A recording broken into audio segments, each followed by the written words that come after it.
মিডিয়ার মেয়েরা খারাপ। শুধু মিডিয়ার মেয়েরা খারাপ এটা শুনতে হয় না, মেয়েরাই খারাপ। তোমার একটা ফেসবুক অ্যাকাউন্ট আছে, তুমি গালি খাও নাই কখনো, এটা হইতেই পারে না। তুমি মেয়ে, তুমি গালি খাবা। মিডিয়াতে কাজ করি, সেখানে আমাদের চ্যালেঞ্জ আরো বেশি। এই জায়গা থেকে আমাদের প্রেমও কম হয়।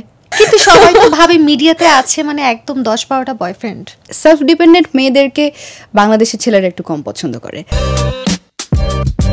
আমাদের সোসাইটিতে খুব প্রচলিত আছে মিডিয়ার মানুষ খারাপ, মিডিয়ার মেয়েরা খারাপ। মেয়েরা খারাপ। তো সেক্ষেত্রে মিডিয়াতে কাজ করছেন যেহেতু, এই কথাটি কতবার শুনতে হয়েছে এবং একদম ক্যারিয়ারের শুরুর দিকে ফ্যামিলি কিংবা ফ্রেন্ড সার্কেল, সোসাইটি কেমন ছিল ওদের রিয়াকশন? অ্যাকচুয়ালি আমার কি মনে হয় জানো, শুধু মিডিয়ার মেয়েরা খারাপ এটা শুনতে হয় না, মেয়েরাই খারাপ। মেয়েরাই খারাপ। তুমি সোশ্যাল মিডিয়াতে তোমার একটা ফেসবুক অ্যাকাউন্ট আছে, তুমি গালি খাও নাই কখনো, এটা হইতেই পারে না। ও হয়তো নিজেই খুব একটা সুবিধার মানুষ না, ও হয়তো নিজে অন্যের ক্ষতি করে, অন্যের জমি মেরে খাচ্ছে, অন্যের ক্ষতি করছে, অন্যের পেছনে কথা বলে, কিন্তু ও সোশ্যাল মিডিয়াতে এসে বলে যে তুমি এই জামাটা পরছো কেন।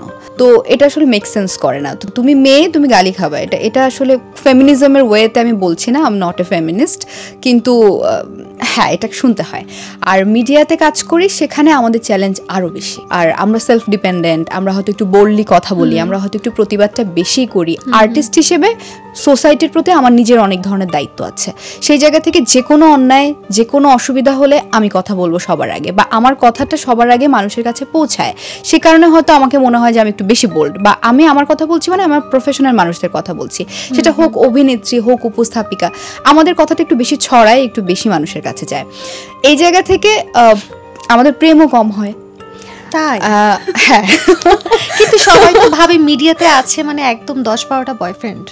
হ্যাঁ, এটা অনেকের ধারণা। মানে ধরো অনেক আমি ইনবক্স খুলে দেখাতে পারবো অহনা যে আমার কাছে সারাদিনে কাজের SMS ছাড়া খুব একটা টেক্সট আসে না, কারণ একটা ভয় কাজ করে। আমি দেখেছি যে দূর থেকে ওরা মনে করে যে বোধহয় আমাদের আশেপাশে অনেক ছেলে মানুষ, অনেক বোধহয় অ্যাডমায়ারার আমাদের আশেপাশে, এ কারণে ও ঘেঁষা যাবে না, উনি তো মনে হয় সিঙ্গেল না, এ ধরনের চিন্তা থেকে কেউ বলার সাহস পায় না। আদতে টেক্সট আসে না, আমাদের কাছে কম টেক্সট আসে।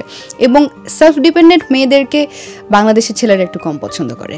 আমি জানি না কেন জানি, হয়তো ওনাদের মনে হয় যে আমরা ডমিনেটিং, হয়তো আমরা মেনে নিব না ডমিনেট, উনি আমাকে ডমিনেট করবে, সেটা হয়তো আমি মেনে নিব না।